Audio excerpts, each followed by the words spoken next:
Welcome to a quick tutorial how you can produce your own flares and leaks. It's actually pretty easy, you don't need much equipment and it seems harder than it actually is.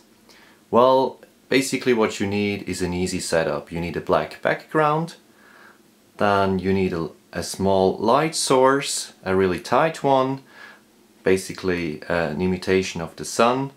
You don't need any other lights and of course a few camera settings. Well, as I said, I use a black background. For my light source I use my flashlight head from Elinchrom, the 500 HD Pro, and just with regular light. The camera settings are also pretty easy. I use of course ISO 100. For the lens I use a Petzval lens with the aperture plate of 2.2. And the shutter speed is actually set to 2 seconds. It depends. You can try that out and figure it out what looks best. And of course I use live view mode, and because I use the flares in Photoshop and I want to use them as a raw file, I use Adobe RGB colors. Well, that's basically it. It's pretty easy. You can try out, it's a try and error thing. Just watch your live view and you see what happens on your screen. Move your camera around, move your light source around, and you figure it out pretty easy.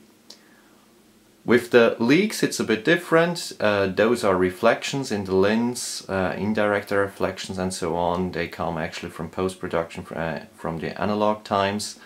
And there you need, for example, I use here something that you use for to sand boxes, to protect things in there. And just play around with them in front of the camera, how the materials, different kind of materials reflect lights on your camera. Yes, well, that's about it. It's much easier than it actually looks like. And yes, if you want to use the flares and leaks that I have produced, you can download them on my website and use them as raw files even. You can use them.